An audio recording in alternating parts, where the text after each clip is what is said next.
தனது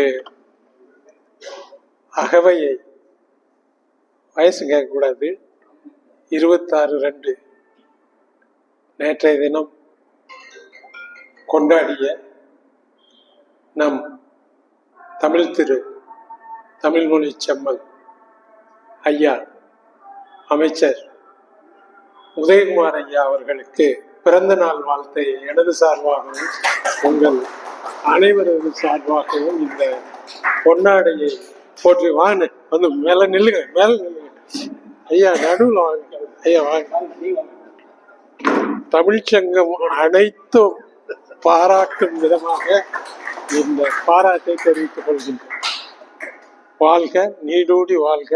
இந்த தமிழ்ச்சங்கத்தை தூணாக நின்று காக்க திருவள்ளுவரே வாழ்த்துகிறார். சந்தோஷம், சந்தோஷம். வழிமொழிஞ்சு முன்மொழிஞ்சிட்டாங்க. நன்றி.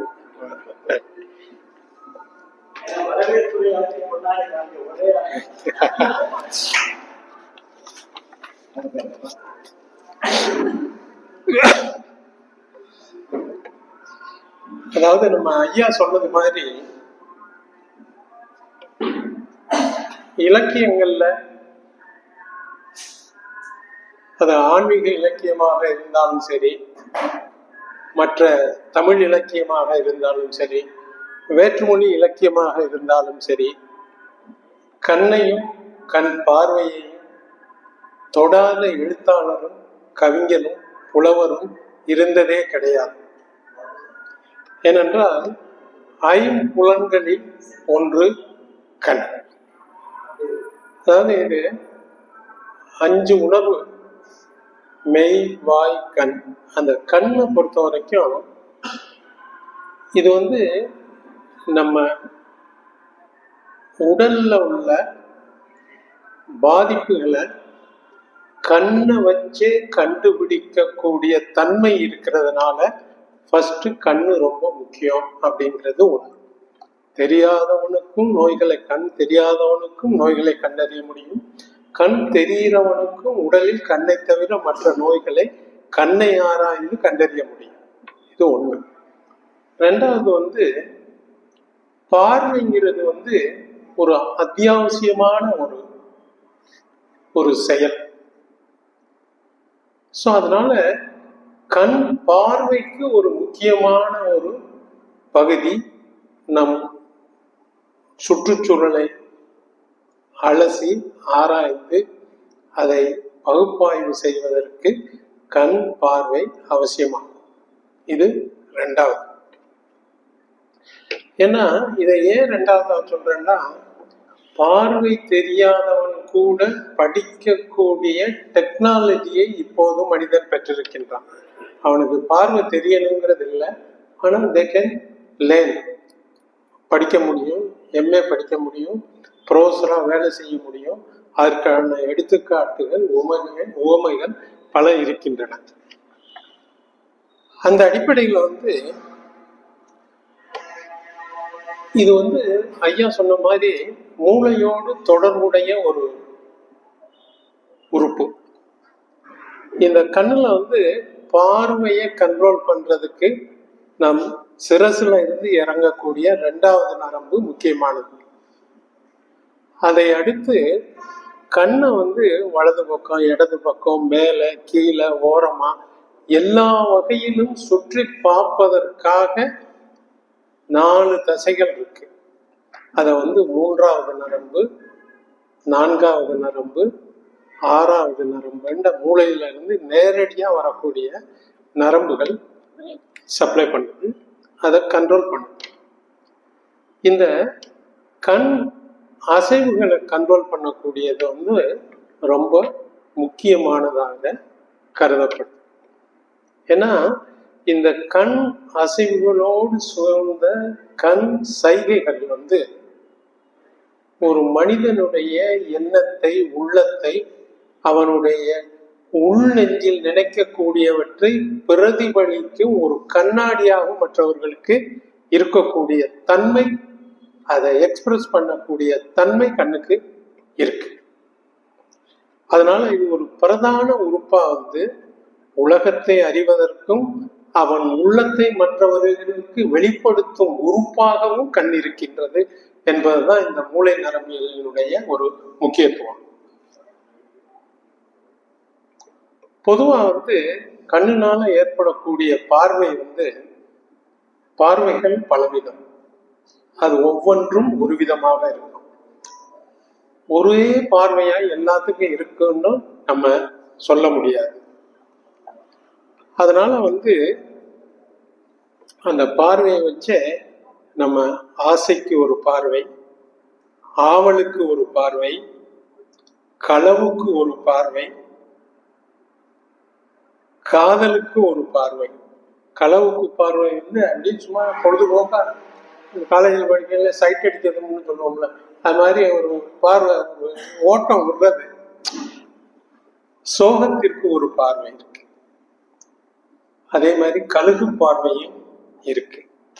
இவ்வாறு நம் என்ன ஓட்டத்திற்கு தக்கவாறு பார்வையின் தன்மையை வேறுபடுத்தி காட்டக்கூடிய தன்மை மூளையினுடைய இயக்கம், அதை வெளிப்படுத்தக்கூடிய தன்மை கண்ணினுடைய இயல்பு. வர்ணனையில விழிகளையோ கண்களையோ பற்றி பலவாறு வார்த்தைகளை உபயோகிச்சு வர்ணனைகள் செய்வார்கள். குறிப்பா மான் விழின்னு சொல்லுவாங்க, வேல்விழின்னு சொல்லுவாங்க, மலர் விழின்னு சொல்லுவாங்க. இது மாதிரி பல வகையில கவிஞன் என்ன நோக்கத்துல அவன் நினைக்கிறானோ அதை சொல்லுவான். கயல்வெளியும் சேர்த்துக்கணும். வெளியில எது வேணாலும் சேர்த்தாலும் அது செட் ஆகும். விழியோட விழி எது சேர்ந்தாலும் செட் ஆகும். அதே மாதிரி ஆணுக்கு ஒரு பார்வை இருக்கு. அது அந்த ஆளுமையை ஆண்மையை நிலைநிறுத்தக்கூடிய பார்வையா இருக்கும். அலிகளுக்கென்று ஒரு பார்வை இருக்கின்றது. அவங்களுடைய பார்வையும் அவங்க உடல் அமைப்போடு சேர்ந்தக்கூடிய பார்வை வித்தியாசமானது ஒன்றாக இருக்கும். நம்மால் பிரித்து ஆராய முடியும். அதுபோல பெண்ணுக்கென்று ஒரு பார்வை அல்ல, பெண்மையின் பார்வை ஒரு கோடி. அது பேசிடும் வார்த்தை பல கோடி. அவங்களுடைய கண் அசைவு ஒரு கோடியான கண் அசைவு. ஆனா அவங்க பேசக்கூடிய அந்த கண்ணசைவினுடைய வெளிப்பாடு பல கோடி அர்த்தங்களை தரக்கூடியதாக இருக்கும். இது எல்லாம் நம்ம அனுபவத்துல கண்ட உண்மை. அதனால இந்த கண்ணை பத்தி சங்க இலக்கியம் தொட்டு தற்கால கவிஞர்கள் வரை யாருமே தொடாததே கிடையாது. ஒரு கம்பராமாயணத்துல கூட பெண்ணினுடைய கண்ணை வர்ணிப்பான், சீதையினுடைய கண்ணை. அதே போல ஆணினுடைய கண்ணை, ராமனது கண்ணை வர்ணித்த ஒரே கவிஞன் கம்பன். அது தமிழ்ல தான் ஆண்களது கண்ணுக்கும் இவ்வளவு அழகு இருக்கான்னு தன் தமிழ்ல காட்டியவன் கம்பன்.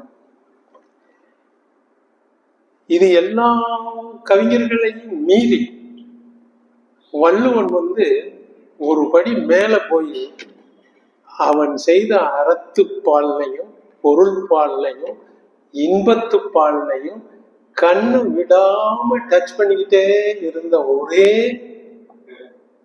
புலவன் திருவள்ளுவன். பொதுவா திருவள்ளுவரை பொறுத்த வரைக்கும் இந்த கண்ணை மாத்திரம் ஒரு 4 அதிகாரத்துல 5 அதிகாரத்துல பிடிச்சிருப்பார். ஒண்ணு குறிப்பறிதல், காமத்துப்பால், ஒரு 10 பாட்டு. ரெண்டாவது கல்வியில ஒரு 2 பாட்டு, கல்விங்கிற அதிகாரத்துல. மூணாவது நலன் உணர்வுணர்த்தல், அதுல ஒரு 2 பாட்டு. அதே மாதிரி கண்ணோட்டம்ங்கிற ஒரு அதிகாரம். இது இல்லாம இன்னொரு அதிகாரம் இருக்கு, அதாவது கண் விதும்புதல் அப்படிங்கிறது.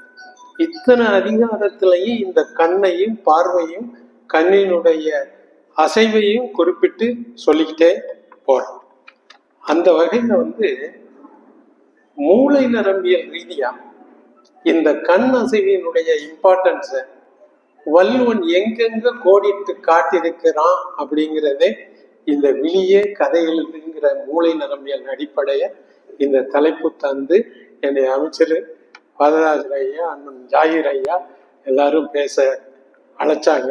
அந்த அடிப்படையில் தான் இதை நான் ஆரம்பிக்கிறேன். பொதுவாக நம்ம மூளை வந்து நம்மளுடைய எனர்ஜி, அதாவது எமோஷன், தமிழ் இலக்கியம் ஒண்ணுல தான் அகத்தையும் புறத்தையும் பிரிச்சு காட்டினது அந்த காலத்துல. அதுக்கு பின்னாடிதான் 18 19 தான் இங்கிலீஷ் வைத்தியம், இங்கிலீஷ் ஆளுமை வரும்போது அதனுடைய நுட்பங்களை கண்டுபிடிச்சான். அதுக்கு முன்னாடியே சொன்னது நம்மளுடைய எமோஷனல் ரீதியா உள்ள உணர்வுகளை வெளிப்படுத்தக்கூடியதனுடைய முக்கியம் மூளைக்கு இருக்கு. அதை வெளிப்படுத்தக்கூடிய தன்மை கண்ணுக்கும் அது இல்லாம முகத்துக்கும் இருக்கு. இதனால இந்த 2 அதிகாரத்துல வள்ளுவன் வந்து இந்த குறிப்பறிதல் அதிகாரம் காமத்துப்பால்ல கண்ணால் குறிப்பறிவது எப்படி, அதனுடைய மூளை நரம்பியல் பயன்பாடு எப்படி இருக்கிறது என்பதை நாம் அறிந்து கொள்வதற்கு, அது மாதிரி முகபாவனையை வைத்து ஒருவனது உள்ளத்தை எப்படி அறிந்து கொள்வது என்பதை வந்து பொருள்பால்ல குறிப்பறிதல். திருக்குறள்லே வந்து 2 அதிகார பெயர் கொண்டது வந்து இந்த குறிப்பறிதல். ஐயாவுக்கு தெரியும், ஜாயிர் ஐயா, குறிப்பறிதல் அதிகாரம் 1 தான், 2 அதிகம். அது மாதிரி ஐயா வரராஜன் ஐயா அவர்களுக்கு இதை விட அதிகமாக அவர் சீனியர் தெரியும். இது மாதிரி நம்ம கண் அசைவுகள் வந்து நமது எண்ண ஓட்டத்தை, நம் எண்ண எழுச்சியை, உணர்ச்சி பொங்கும் தன்மையை உலகுக்கு வெளிப்படுத்தக்கூடியதாக இருக்கின்றது. அன்புடைமை அதிகாரத்துல சொல்லுவாரு, அவனுடைய அன்பை வந்து அடக்க முடியாம கண்ணீரா கூட அது வந்துடும் அப்படின்னு. அதையும் சொன்னவன் யாரு? நம்ம வள்ளுவர் தான் சொல்லியிருப்பாரு. அது மாதிரி இந்த கண் சைகை அதுல வந்து 2 நோக்கு இருக்கு அப்படின்ட்டு சொன்னவன் வந்து அந்த குறிப்பறிதல் காமத்துப்பால் அதிகாரம் 1091 வள்ளுவன். ஒரு பெண்ணுக்கு வந்து கண்ணதாசன் சொல்றது, பெண்மையின் பார்வை 1 கோடி, அது பேசிடும் வார்த்தை பல கோடின்னு இதை பார்த்து அவன் எழுதினான். ஆனா அசல் அடிக்கட்டை வந்து இந்த குறள் தான். இருநோக்கு இவளும் கண் உள்ளது, ஒரு நோக்கு நோய் நோக்கல் அந்நோய் மருந்து. அவ பார்க்கிற பார்வை வந்து ஒண்ணு வந்து பாட்டுடை தலைவனையோ தன் காதலனையோ தன் மனைவியையோ பார்க்கும் பார்வை அவனை பார்ப்பவனை காமவயப்படுத்தக்கூடிய பார்வையாக இருக்கிறது. அடுத்த பார்வை அந்த காமவயப்படும் பொழுது அந்த துணைக்கு ஏன் நாமே மருந்தாக இருந்து அதை தீர்த்து வைக்க கூடாது என்று எண்ணுகிறார். அதனால 2 பார்வையும் இந்த பாட்டுல சொல்லியிருக்கான். இதுல வந்து கண்ணசைவுல வந்து இந்த 2 பார்வையும் ஒரே குரல்ல ஒரே கண்ணுல இருந்து வெளிப்படுறது தான் முக்கியம். இதுல வந்து ஒண்ணு வந்து நம்மளை அட்ராக்ட் பண்ணக்கூடிய பார்வை, இன்னொன்னு வந்து அதுக்கு ரெமடி என்ன, அந்த பார்வையினுடைய வெளிப்பாடுக்குள்ள ரெமடி, அதாவது தீர்வு, அதுக்குள்ள ட்ரீட்மெண்ட் என்னன்னா அந்த மருந்தும் அவள்தான் அப்படிங்கிற மாதிரி இருக்கு. பாலுணர்வு நோக்கமுடன் செய்யக்கூடிய சைகைகள் வந்து பொதுவா மூளையின் கண் நரம்புகள், ஆப்டிக் நர்வுன்னு இருக்கு, நம்ம பார்வையை கண்ட்ரோல் பண்ணக்கூடிய உணர்ச்சி. அது வந்து விஷுவல் கார்டெக்ஸ்ன்னு ஒண்ணு மூளையினுடைய பின்பக்க மூளையில இருக்கு. அங்க அந்த நம்ம பார்க்கக்கூடிய தன்மை மூளைக்கு போய் அங்க இருந்து அதனுடைய எல்லாம் சிந்தசிஸ் பண்ணி அது மற்ற பாகங்களோடு இணைஞ்சு அது ஒரு முடிவுக்கு வந்து அதை வெளிப்படுத்துது. அந்த வெளிப்படும் தன்மையை வந்து மூளைத்தண்டுல உள்ள 3வது நரம்பு, 4வது நரம்பு, 6வது நரம்பு செயல்படுத்துது. ஸோ அந்த அடிப்படையில வந்து இவளது பார்வை வந்து காம பார்வையாக இருக்கு. அது கொல்லும் பார்வையாக, நம்ம எஸ்எம்எஸ்ல யூ கில்ஸ் மீ அப்படின்னு சொல்லிடுவாங்க. ஒரு பார்வையை பார்த்த உடனே என்னை கண்ணாலே கொண்டுட்டாங்கன்னு சொல்லுவாங்க. அது மாதிரி அந்த அடிப்படையில பெண்ணின் காம பார்வைக்கு இப்போதுள்ள மூளை நரம்பியல் கண்டுபிடிப்புகள் பல புதிய உண்மைகளை வெளிக்கொணர்ந்து உள்ளன. பெண்களுக்கு சுரக்கும் ஹார்மோன்கள் அவர்களின் பாலின வளர்ச்சிக்கு தக்கவாறு, பாலின வளர்ச்சி வயசுக்கு தக்கவாறு, உடலில் எண்ணங்களில் ஏற்படும் மாற்றங்களுக்கு ஏற்றவாறு, ஒரு பாலின வளர்ச்சி ஏற்பட ஏற்பட அந்த பெண்ணில் எமோஷன், உணர்வுகள், அந்த மாற்றங்களும் ஏற்படும். அதனாலதான் குழந்தைகளுக்கு நம்ம டீச்சிங் இப்போ எப்படின்னா, which is good touch, which is bad touch, இதை நம்ம குழந்தைகளுக்கு சொல்லி தரணும் அப்படிங்கிறது பள்ளியில கட்டாயமாக்கப்பட்டிருக்கு. அதனால நம்ம பார்வை, காம பார்வை வீசும் தன்மையை மேற்கொள்வதுடன் இன உறுப்புகளின் நரம்புகளுடனான பிணைப்போடு அவை செயல்படுகின்றன. அந்த பார்வையினுடைய அந்த உணர்ச்சிகள். அதனால பார்வை நரம்பு மண்டலங்களின் வழியாக சில சைகைகள் உணர்த்தக்கூடியவைகளாக இருப்பதுடன், இதனால என்ன பாலின உச்ச கட்டம் அடைகிறாங்கன்னு வச்சுக்கோங்க அந்த உறவுக்கு பின்னால். அப்போது கண்ணுல கண் மயக்கங்கள், பல அசைவுகள் ஏற்படும். அது டியூ டு பீப்புள் அந்த வெளிப்பாகை கிளிட்டோரிஸ் அந்த லிங்க்னால. அதனால அந்த டயத்துல பெண்களுக்கு விழிப்பாகை விரிவடைவதுடன் சொக்குவது, சொருகுவது, பாதி மூடிக்கொள்வது போன்ற கண் அசைவுகள் ஏற்படக்கூடியவைகளாக இருக்கின்றன. பாலுணர்வு தூண்டும் கண் பார்வை மூளையில் உள்ள வேதியியல் வினைகள் காரணமாக அங்க ஒரு சுரப்பு நீர் சுரக்குது, ஃபினைல் அலானின் அப்படிங்கிற ஒரு சுரப்பு நீர். அதுதான் மூல கூறா இருக்கு. இந்த பாலுணர்ச்சியை காம பார்வைக்கான, காம உணர்வை தூண்டக்கூடிய காரணமான ஹார்மோன் இருக்கு. இந்த வேதியியல் பொருள் பாலுணர்ச்சி மிகு பார்வையின் போது சுரந்து பாலுணர்ச்சியை தூண்ட வித்திடுகிறது என்பதே இப்போது ஆய்வுகள். ஏன்னா பார்த்த உடனே காதல் கொள்றான், எப்படிறான்னு இதை அவன் யோசிச்சு பார்த்தோம்னா 10 பேர் இந்த உணர்வு இல்லாதவன், 10 பேர் பார்த்த உடனே இந்த புரோனோகிராஃபி அது இதெல்லாம் போட்டு கன்ஃபார்ம் பண்ணும்போது இது மாதிரி ஒரு சுரப்பு நீர் சுரக்குது, இதுதான் காரணம்ங்கிறத இப்ப கண்டுபிடிச்சான். இதை வள்ளுவன் அன்னைக்கே 2000 வருஷத்துக்கு முன்னாடி சொன்னாங்கிறது தான் இதனுடைய இந்த குறளினுடைய முக்கியம். இத்தகைய உண்மையை தான் வள்ளுவர் 2000 ஆண்டுகளுக்கு முன்னால் பார்வைய காம உணர்வோட அதுக்குள்ள வைத்தியத்துக்கு என்னங்கிற மருந்தோட விளக்கின குறள். அடுத்த குறள் 1092.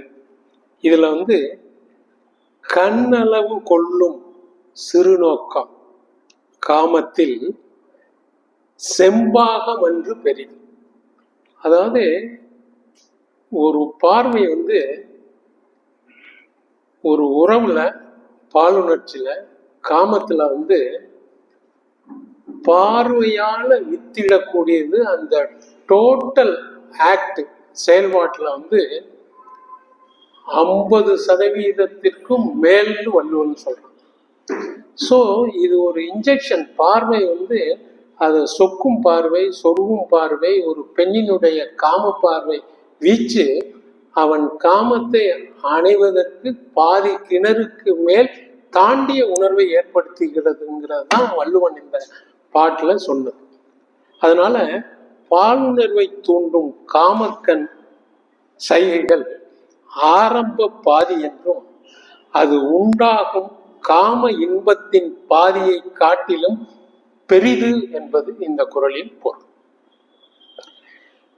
இன்றைய மூளை நரம்பியல் கண்டுபிடிப்பில் பெண்ணின் காம பார்வை மூளை நரம்பியல் பாலுணர்வுக்கு உதவக்கூடிய, முன்னாடி சொன்னல ஃபினைல் அலாமின் என்ற காம ஊக்கிப்பு வேதியியல் பொருள் நம்ம மூளையில டோப்பமைன்கிற அது ஒரு வேகமான ஒரு ஹார்மோன் அந்த உணர்வை ஏற்படுத்தும்.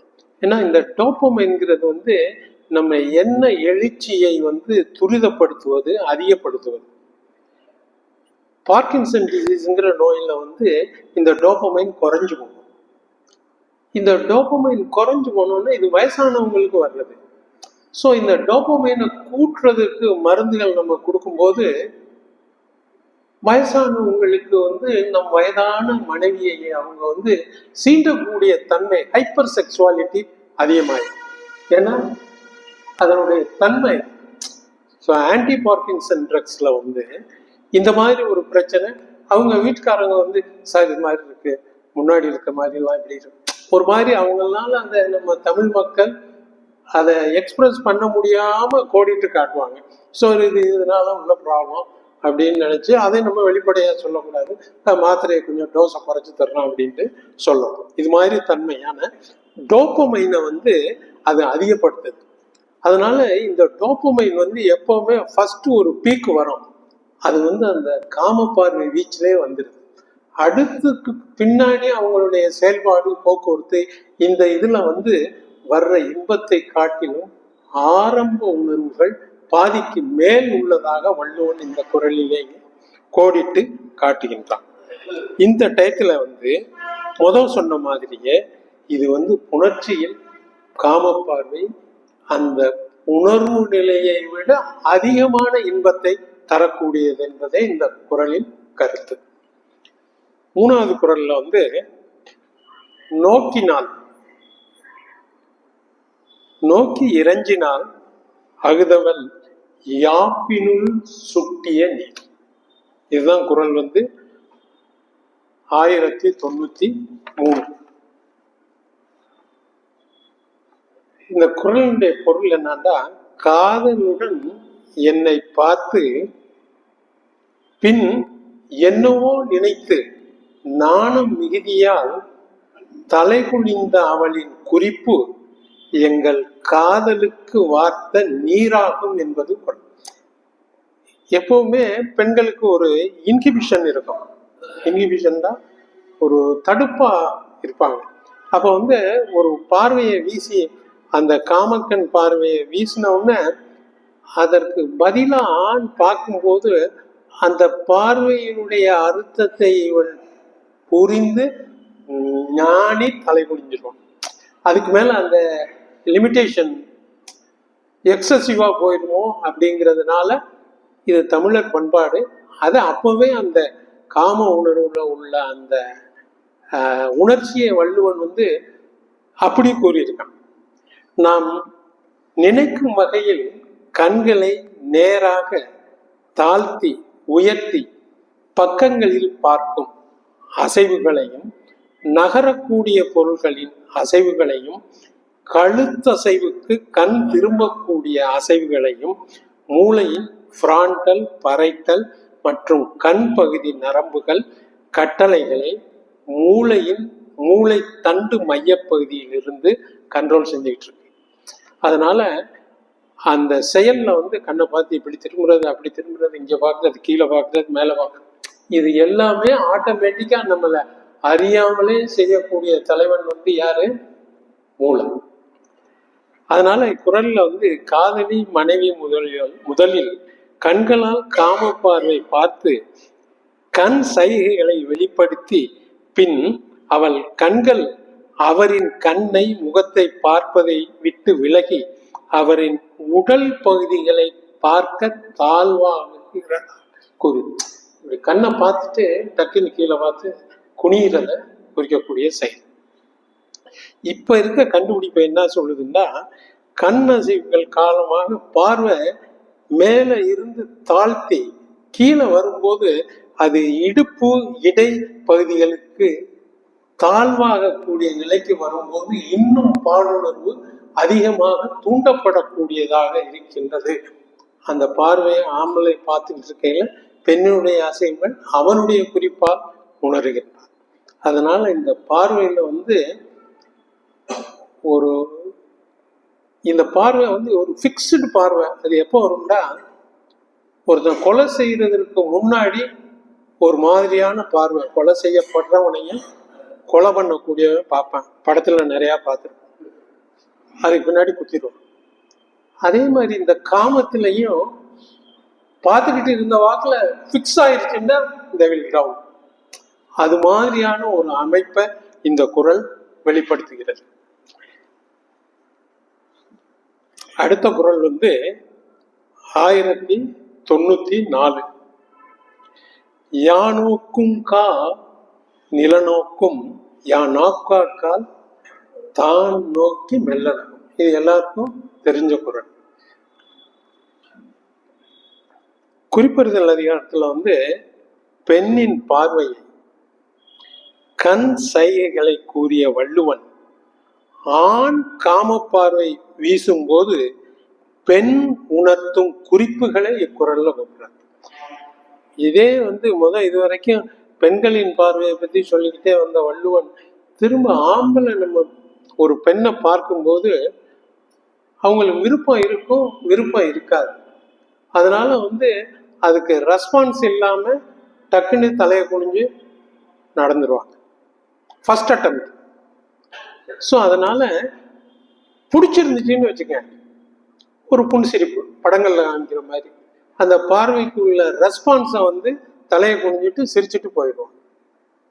தட் இஸ் தி அந்த என்னது காதலர் தினத்துக்கு முன்னாடி என்ன ப்ரொபோசல் டேம்பாங்கல்ல. ஸோ அந்த ப்ரொபோசல் டேயினுடைய இம்பெக்டை இந்த குறள் கொடுக்குது. பாலியல் தொடர்பான ஹார்மோன்களான ஈஸ்ட்ரோஜன், புரோஜெஸ்ட்ரான், டெஸ்டோஸ்டிரான் போன்றவை காம கண் சைகைகளின் முக்கிய பங்கை. இந்த 3 ஹார்மோனும் நம்ம செக்ஷுவல் ஆக்டிவிட்டிக்கு ரொம்ப முக்கியமான ஹார்மோன்கள். காம உணர்ச்சி மிகுதியால் கண் சைகைகளுடன் பார்க்கும்போது அவன் பெண்ணின் முகத்தையும் கண்ணையும் அதிகமாக பார்க்கிறான். ஒரு ஆண் பார்க்கும்போது அவன் மற்ற எந்த உறுப்புகளையும் பார்க்கிறத விட அதிகபட்சமா கண்ணையும் முகத்தையும் தான் பார்க்கிறான். அப்போது பெண் அவன் பார்வையை விட்டு விலகி கண்களை தாழ்த்தி நிலத்தை பார்ப்பது போலும் அவன் பார்க்காத போது பார்க்கையில என்னடா இப்படி சனி முடிச்சவன் பார்க்கறேன்னு பார்த்துட்டு இவளுக்கு பிடிச்சிருச்சுன்னா ஒரு சிரிப்பு அப்புறம் எந்திரிச்சு போயிடலாம். ஸோ அதுதான் யான் நோக்கும் கால் நிலநோக்கும் அவன் நோக்காக்கால் அவனை நோக்கி மெல்ல நகுவான் பிடிச்சிருந்தா அப்படிங்கிறது தான் இந்த பாட்டினுடைய குறள். இதுல வந்து கண் பார்வையையும் குறிப்பிட்டு சொல்றாரு. அது மாதிரி புன்னகை சிரிப்பு வந்து பல விதம் இருக்கு. அதுல வந்து மென்னகை, புன்னகை, இளநகைன்னு சொல்றதெல்லாம் இது காமத்தோடு தொடர்புடையதா இருக்கு. அதே மாதிரி வாலின் சோகத்தோடு தொடர்புடைய லேசான சிரிப்பு வந்து அசட்டு சிரிப்பும்பாங்கல்ல, அது சோகத்தோட தொடர்பு. இது காமத்தோட இருக்கிறது வந்து மென் என்னன்னு நகை, குறுநகை, இளநகை, ஏதோ பல வார்த்தைகள் இருக்கு. அது மாதிரி இந்த கண் பார்வை நரம்புகளையும் புன்னகை பற்றிய உண்மையையும் இது எல்லாமே நரம்பியல் பேசிஸ்ல நடக்குது. அவன் ஒத்துக்கிறிச்சிட்டான் தான் அந்த ஒரு அசடான ஒரு அவனுடைய வார்த்தைக்கு தகுந்த அப்பீல கொடுக்கக்கூடிய அந்த புன்னகை வரும். இல்லாட்டி வந்து டக்குன்னு நம்ம தமிழர்கள் ஒரு கோணவாய் காமிச்சிட்டு போயிடுவாங்க. அதை அக்ரி பண்ணிச்சுன்னா ஒரு புன் சிரிப்பா போகும். அது மாதிரி அடுத்த குறள் வந்து 1095. குறிக்கொண்டு நோக்கமாய் அல்லால் ஒருகன் சிறக்கணிந்தால் போல நகம். அதாவது குறிப்பறிந்து, இந்த பாட்டினுடைய பொருள் வந்து அவள் வந்து பெண் நேராக காதலனையோ தலைவனையோ பார்க்காமல் தன் கண்களை சுருக்கி ஓரக்கண்ணால் காதல் வசிய பார்வையை வீசி என்னை பார்த்து மனதுக்குள் சிரிப்பதாக இக்குறளின் பொருள் அமைகிறது. இந்த ஓரக்கண்ணுன்னு சொல்லுவாங்கல்ல, போய்கிட்டு அது ஒரு மாதிரி பார்ப்பாங்க. நம்ம பார்க்கறதுல வந்து அவ்வளவு ஒரு ஈர்ப்பு இருக்காது. அந்த பெண்கள் பார்க்கும்போது நம்ம போகையில கார்ல போகையில பிள்ளையில பார்ப்போம், பையனுங்க போய்கிட்டு இருக்கேன் அப்படி ஒரு அந்த சைட்டு அந்த எக்ஸ்பீரியன்ஸ் ஆனவங்களுக்கு தான் தெரியும். இதுக்காக காதல் பண்ணதுனால இல்லை, ஒரு அப்சர்வேஷன் பார்க்கல அண்ணன் சிரிக்கிறாரு. கண் சைகைகள் பலவிதம், அது ஒவ்வொன்றும் ஒரு விதம். அந்த வகையில் கண்ணோடு கண் நேருக்கு நேர் பார்ப்பது தன் காதல் பற்றிய எண்ணத்தை உணர்த்துவதாக இருக்கின்றது. ஓரக்கண் பார்வை இயற்கையாகவே நம் கண்கள் அந்நேரங்களில் பார்க்கும்போது கண் தசைகளின் நரம்பியல் பிணைப்பு காரணமாக வலதுபுறம் பார்த்தால் வலது கண்ணும், இடதுபுறம் பார்த்தால் அந்த இடது கண்ணும் கொஞ்சம் அதிகமாக விழி இமைகள் சுருங்குவதால் சிறுத்து காணப்படும். இந்த நரம்பியல் அடிப்படல் உண்மையையே வள்ளுவன் இந்த குறள்ல இருக்கு. எப்பவுமே இப்ப ரைட்டு லெஃப்ட், ரைட்ல பார்க்கும்போது இப்படி பார்க்கும்போது இந்த கண்ணு தானே சிரிக்கும், இந்த தசை சுருக்கும். இந்த பக்கம் பார்க்கும்போது இந்த கண் சுருக்கும். இது எல்லாம் நரம்பு கனெக்ஷனோட கண் அசைவுகளுக்கு, தலை அசைவுகளுக்கு தகுந்த மாதிரி இயங்கக்கூடிய அந்த இன்டர்லிங்க்டு ஆக்டிவிட்டி ஆஃப் தி பிரெயினை வள்ளுவர் இந்த குறள்ல சொல்லியிருக்கிறாரு. எப்ப சொல்லியிருக்கான்? இந்த உண்மையெல்லாம் கண்டறிஞ்சு அறிவிக்கப்படாததுக்கு முன்னாடியே சொன்னதுதான் இதுல நம்ம தமிழன்கிற முறையில நம்ம பெருமைப்படுறோம். இந்த கடைக்கண் பார்வை நம் எண்ண எழுச்சிகளை கிளறுவதாகும். ஓரக்கண்ணில் பார்க்கும்போது நம் பார்வை ஜாலத்தை நினைத்து பார்க்கவும் செய்வதுடன் அதனால் தான் உள்ளூர சிரிப்பு வருகிறது என்று மூளை நரம்பியல் அடிப்படையில இந்த வள்ளுவர் கூடியிருக்கிறார். பார்வை ஓரக்கண்ணில் பார்த்துட்டு அது மனசுக்குள்ள இது என்னன்னா, காலேஜில் படிக்கையில பெண்கள் அதை குறை சொல்றது இல்லை, அந்த வயசுல இயல்பு. ஒரு பார்வையை வீசி போயிடுவாங்க. இப்போ ஹாஸ்டல்ல மரம் அந்த பொண்ணு என்னை பார்த்துருச்சு, ஓரமா பார்த்துச்சு, கொண்டுச்சுன்னு ஒருதலை காதலை கொண்டு அதிகமாக ஆடிடுவாங்க. அந்த ஒரு அசைவில் அங்கே பொம்பளை பிள்ளைய அவனையும் கழட்டி விட்டியா நீனு போ அப்படின்னு அவங்க ஹாஸ்டல்ல பேசிக்கிடுவாங்க. அந்த ஒரு பார்வையில ஒரு குரூப்பு இவனுக்கு அந்த பார்வை பார்த்தோம்னா ரொம்ப நாள் பார்த்துக்கிட்டே இருப்பான். இது ஓரக்கண்ணா பார்த்துட்டாமாப்ல ஒரு மாதிரி ஆயிடுச்சு எனக்கு, அங்கே போய் என்னை இதோட எத்தனை பேர் தான் கழட்டிக்கிட்டு இருப்பா, அவனையும் கழட்டி விட்டியா அப்படின்ட்டு ஒரு ஜோவியலா சொல்றேன். அந்த ஜோவியல வள்ளுவன் நாசூக்கா ஒரு பாடல்ல, அதாவது குறிக்கொண்டு நோக்கமாய் அல்லால் ஒருகன் சிறகுனித்தால் போல நகம், அத அந்த மனசுக்குள்ள சிரிச்சுக்கிட்டு அங்கன்னு அவன் சிரிக்கிறத காமிக்க முடியாம இவன் இங்க சாமி அவன் போய் அங்க இவன் கழட்டி விட்டமா அவனை அப்படின்ட்டு நீ பார்த்தோம்னா வேற பையனுக்கு அவங்க சொல்லுவாங்க இல்ல பயனலுக்குள்ள அது மாதிரி ஒரு அடுத்த பாடல் 1093. இது என்ன சொல்லுதுன்னா, ஏதிரார் போலல் பொது நோக்கு நோக்குதல் காதலார் கண்ணே உளர். அதாவது இந்த குறளுடைய பொருள் என்னன்னா, காதல் உள்ளவர்கள் ஒருவரை ஒருவன் பொது நோக்காக மற்றவர்கள் பார்க்கும் போது பார்ப்பதும் காதல் கொண்டவர்களிடம் காணப்படும் ஒரு தன்மையாகும். 2 பேர் லவ் பண்றாங்கன்னு வச்சுக்கோங்க, அதுல அந்த பொது இடங்கள்ல சந்திக்கும் போதும் அவங்க தாய் தகப்ப இருப்பாங்க, சொந்தக்காரங்க இருப்பாங்க, வேற யாராவது இருப்பாங்க. அப்போ அவங்க கண்டும் காணாதது மாதிரி புதுசா உள்ளவங்க மாதிரி பேசிக்கிற தன்மை அது நம்ம அனுபவத்துல நம்ம பார்த்துருப்போம். அது மாதிரி அதை முன்பின் அறியாதவங்க மாதிரி அதை சொல்லக்கூடிய தன்மை, அதுதான் இந்த தன்மை.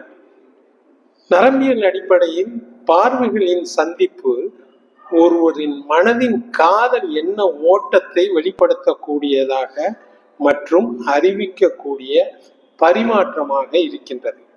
இரு காதலர்கள் கண் சந்திப்பை பார்க்கும்போது பயத்தாலும் பாதுகாப்பின்றியும் பொதுவான பார்வை பார்ப்பது போல் பிறருக்காக நடிப்பதும் உண்மையான காதலர்களிடத்திலே காணக்கூடிய தன்மை. இந்த அச்சம்னு இருக்குல்ல, அதாவது இதுக்கு ஒரு மூளை நரம்பியல் தன்மை இருக்கு.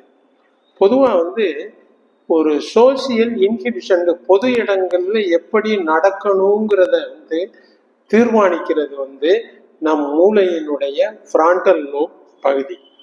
இந்த பகுதி நம்மளை ஒரு ஆபாசமா திரிகிறதுக்கு தடுக்கும், பொது இடங்கள்ல யூரின் போறதுக்கு தடுக்கும், பொது இடங்கள்ல பெற்று மற்றவங்க கேலிக்கு ஆளாக கூடாது என்கிற எண்ணத்தை நமக்கு ஊக்குவிக்கும்.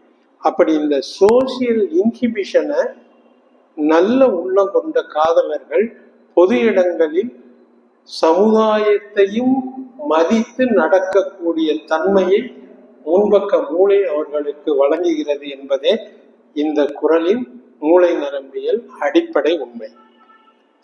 இரு காதலர்களின் காதல் பார்வையை மாற்றி பொதுவான பார்வையாக மற்றவர் இருக்கும்போது பார்ப்பது காதல் கொண்டோர்களின் சுய கட்டுப்பாட்டையும் அவர்களை கட்டுப்படுத்தக்கூடியதாகவும் இருக்கிறது. எல்லை மீறி போகாம இயங்கக்கூடியது. காதலிச்சு சொன்னாலும் தாய் தகப்ப முன்னாடி போனா அவங்க அப்பாவினுடைய மானம், அம்மாவினுடைய மரியாதை இதையும் சேர்த்து நம்ம நோவடிச்சிடக்கூடாது. பொது இடங்கள்ல இன்னார் மகன் இன்னார் பையன் இப்படி நடந்தாங்கன்னு சொல்லி குடும்பத்திற்கும் அவற்றொல் வரக்கூடாதுங்கிற தமிழர் பண்பை இந்த பாட்டுல உள்ள வச்சு கூறியிருக்கான். பொது இடத்துல எப்படி காதலர் நடக்கணுங்கிறது இதுதான் இந்த குறளினுடைய மூளை நரம்பியல் அடிப்படை உண்மை. இது மாதிரி குறள் 1100 கண்ணோடு கண்ணினை நோக்கக்கின் வாய்ச்சொற்கள் என்ன பயனும் இல்லை. 2 கண்ணும் நோக்கின பின்னாடி வாய்ச்சொற்கள் பயனும் இல்லை. அது எந்த கட்டத்துல வரும்னா, பாலுணர்ச்சியில் உந்தப்பட்டு பார்வையோடு பார்வை பரிமாறப்பட்டு இசைந்து காமத்தில் அவர்கள் ஈடுபடும் போது வாய்ச்சொல்லால் எந்த பயனும் இருக்காது என்பது இந்த குறளினுடைய பொருள். இதுக்கு ஒரு மூளை நரம்பியல் அடிப்படை உண்மை இருக்கு. மூளை நரம்பியல் அடிப்படையில் பாலுணர்ச்சி இருவரின் பார்வைகளில் உணர்த்தப்பட்ட போது டோபமைன், ஆக்சிடோசின், அது இன்னொரு ஹார்மோன் என்னும் ஹார்மோன்கள் சுரக்க ஆரம்பித்து பாலுணர்ச்சி அதிகமாகி இன உறுப்புகள் தயாராக இயங்க ஆரம்பிக்கும் பொழுது பேச்சுத்தன்மை குறைந்து விடுகிறது. ஏன்னா உச்சக்கட்டமான அந்த பாலியல் உணர்வுல உச்சக்கட்ட பரவச நிலையில் மூளையின் பேச்சை உருவாக்கக்கூடிய மையம் இருக்கு, புரோகாஸ் ஏரியா பதில உணர்ச்சி வசப்படுவதன் காரணமாக தற்காலிகமாக பேச்சு குறைவாகவும் பேச்சின்றி முக்கல் முணுங்கல் பேச்சு வழி தொடர்பு இல்லாமல் குறைந்து போய் விடுகின்றது. மேலும் இதற்கு உச்ச நிலையில் அதிகரித்திருக்கும் ஆக்சிடோசின், புரலாக்டின் போன்ற ஹார்மோன்கள் காரணமாக. அதனால அந்த எமோஷனல்ல இது காமத்தினால் வர்ற எமோஷன் மட்டும் அல்ல, ஒரு அழுகையின் போதும் அந்த எமோஷன் நம்ம பேசுற தன்மைய இழந்துடும். ஊம பாசம் மாதிரி பேசுவாங்க.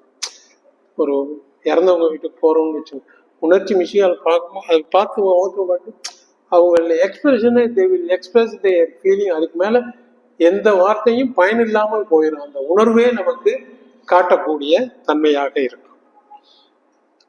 இத்தகைய மூளை நரம்பியல் உண்மைகளை வள்ளுவர் இக்குறள் வாயிலாக காதலர்களின் இரு உள்ளங்களை குறிப்பிட்டு பேசுகின்றார்.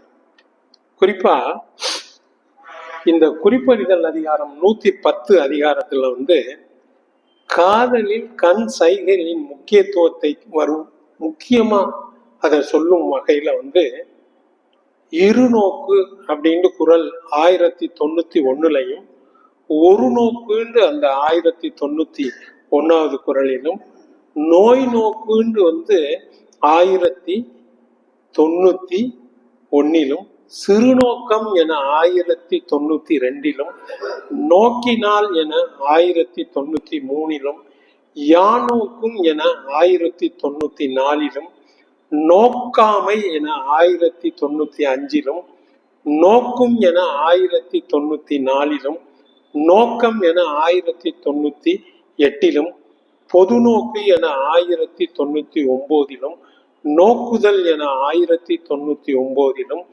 நோக்குக்கின் என 1100வது குறளிலும் 15 முறை பார்வையின் தன்மையை வள்ளுவன் இந்த ஒரு அதிகாரத்துல 10 குறள்ல 11 முறை சொல்லியிருக்கான்.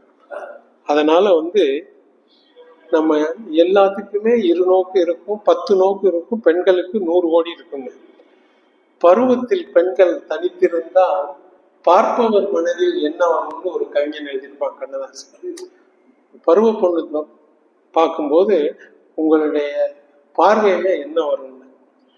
அதுக்கு இளையவர் என்றால் காதல் வரும், முதியவர் என்றால் பாசம் வரும். கரெக்டான வார்த்தை. இந்த குரல்லாம் படிச்சதுனால அவன் அந்த பதில சொல்றான். அது மாதிரி அதெல்லாம் விரசத்தோட சேர்ந்தது. முதுமை காதல் பாரதிதாசன் அதை தெளிவா சொல்லியிருப்பான். பார்வையின் உச்ச அளவுன்னு ஒண்ணு இருக்கு. பார்வை ஒன்றே போதுமா, பல்லாயிரம் சொல் வேண்டுமா? நான் பாக்குறது மாத்திரம் போதுமா மாமா, இல்ல பல்லாயிரம் சொல் சொல்லணுமா? அந்த பல்லாயிரம் சொல்லி ஒரு வார்த்தையில அவன் பாக்குறாங்கிற நம்பிக்கையில அவன் அந்த வார்த்தையை குறிப்பிடுவான் நம்ம கவிஞர். அது மாதிரி வள்ளுவன் சொன்ன மாதிரி பார்த்தேன், சிரிச்சேன், உடனே பக்கத்தில் அழைத்தேன். அடுத்த வரி பார்த்தேன், சிரித்தேன், பக்கத்தில் அணைத்தேன், உனைத்தேன் என நான் நினைத்தேன். இது தேன் தேன் போய்கிட்டு இருக்கும் அந்த பாட்டு. எனவே என வள்ளுவனின் 10 குறளில் கூறிய காதல் பார்வை, காம பார்வை, பரிச பார்வை, பரவச பார்வை என்று பெண்ணின் பார்வையை குறிக்கும் பல்வேறு பாடல்களை இக்கால கவிஞர்கள் தந்துள்ளதில் இருந்து வள்ளுவன் ஒரு மூளை நரம்பியல் அறிவியல் அடிப்படையில் பார்வை கண் அசைவுகளை குறிப்பறிதல் அதிகாரத்தில் செவ்வனே கூறியிருக்கின்றான் என்பது இக்குறளின் மூலம், இந்த குறள்களின் மூலம் தெரிய வருகின்றது. இது ஒரு குறிப்பறிதல் அதிகாரத்துல மட்டும். அது இல்லாம கண் விதும்பல் அதிகாரத்துல காமத்துப்பால் 118ல ஒரு 10 குறள் கண்களுடைய அசைவை பத்தி சொல்லியிருக்கான் வள்ளுவன். அதோட கண்ணோட்டம்ங்கிற 58வது அதிகாரம் பொருள் அதிகாரத்துல ஒரு 10 குறள். கண்ணோட்டம் ஒருத்தனுக்கு எப்படி இருக்கணும், நல்ல கண்ணோட்டமா இருக்கணும், சமுதாயத்துல கண்ணோட்டம் இருக்கணும்னு கண்ணோடு தொடர்பு கண்டு சொல்லியிருக்கிறான். அதே மாதிரி நலம் புணர்ந்துரைத்தல் அதிகாரம் காமத்துப்பால்ல ஒரு 4 குறள் கூறியிருக்கான், கண்ணை பத்தியும் கண் அசைவுகளை பத்தியும். அதை ஒரு மலருக்கு அந்த ஒரு பாட்டுல சொல்லுவான். இது மலரையும் நிலவையும் ஒப்பிட்டு அவன் பாடுவான். இப்படி தனக்கு வேண்டிய பொண்ணினுடைய கண்ணு இப்படி இருக்கே, இது நிலா மாதிரி இருக்கே, நிலா மாதிரி இருந்தா எல்லாரும் பார்ப்பானே அப்படிங்கிற அவனுக்கு ஒரு அச்சம் வர்றத அந்த வள்ளுவர் அதுல ஒரு குறள்ல கூறியிருப்பார். அதே மாதிரி கல்வி அதிகாரம் 40ல என்னென்ப ஏன எழுத்தன்ப எழுத்தும் என்னும் கண்ணுன்னு வள்ளுவன் சொல்லியிருப்பான்.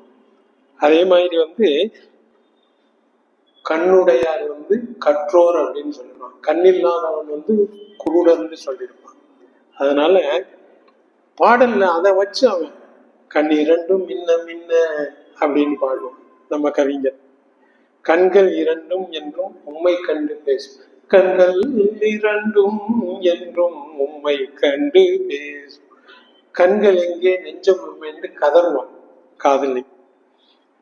கண்ணானால் நான் இமையாவே, நீ கண்ணா இருந்தா நான் இமையா இருந்து உன்னை பாதுகாப்பேன். ஒரு கண்ணொரு பக்கம் நெஞ்சொரு பக்கம் பெண்ணோடு போராடு, அவன் நெஞ்சமும் கண்ணும் அலை மோதுதுன்னு ஒரு கவிஞன் பாடுவான். கண்களை தூது விடுவான் ஒரு தலைவன், கண்ணுக்குள் 100 நிலை கொண்டு ஒரு சொல்லுவான். ஒரு கண்ணான கண்ணனுக்கு அவசரமான ஒரு கவிஞன் பேசுவான். கண்ணிலே இருப்பதென்ன கண்ணியிலம்மான் என்று பாடுவான். காத்திருந்த கண்களே அப்படின்னு ஒருத்தன் பாடுவான். கண்ணே கலைமானே அப்படின்னு ஒரு கவிஞன் பாடுவான். இது கண்ணதாசனுடைய கடைசி பாடு 3ஆம் முறையில். கண்ணுக்கு தெரியாத அந்த சுகம், அந்த காம உணர்வு கண்ணுக்கு தெரியாது, ஒன்லி வி கேன் ஃபீல், அதை உணர முடியும்னு சொல்லுவான். கண்ணும் மண்ணும் கொள்ளை அடிக்குதுன்னு வர வர அந்த என்னுடைய ட்ரெண்டு மாறிக்கிட்டு போகுது. அப்படி கண்மணியே பேசு, கண் மூடும் வேலையிலும் கலை என்ன. அதாவது ஒரு அழகை கணவன் எப்படி பார்க்கறான்னா அவ கண் மூடி தூங்கும் போதும் அழகா இருக்கிறாளேன்னு நினைக்கிறேன். ஏன்னா கண் மூடி தூங்கும் போதும் கலை என்ன கலைன்னு அந்த பாடுறேன். இது மாதிரி பல பாடல்களை பாடிய பாரதி உன் கண்ணில் நீர் வழிந்தால் என் நெஞ்சில் உதிரம் கொட்டும்படி ஒரு கண்ணீர் வரும் கண்ணையும் கவிஞன் விட்டு வைக்கவில்லை அந்த உள்ளபூர்வமான எண்ணத்தை. இது போன்ற வெளியே கதை எழுதுங்கிறத பத்தி ரொம்ப கதையை நான் சொல்றதற்கு வாய்ப்பு கொடுத்த நம் தமிழ்ச்சங்கத்திற்கும் தமிழ்ச்சங்க அமைச்சர் அவர்களுக்கும் ஐயா வரதராஜன் ஐயா அவர்களுக்கும் ஜாகிர் சார் அவர்களுக்கும் அண்ணன் ஃபாஸ்ட் நியூஸ் பாபு ஐயா அவர்களுக்கும் இங்கு வந்திருக்கும் எல்லோருக்கும் அமைதியாக இருந்து ஏதோ தெரிஞ்சதை சொன்னதை கேட்டுக்கிட்டு இருந்ததற்கு நன்றி கூறி விடைபெறுகிறேன். நன்றி, வணக்கம்.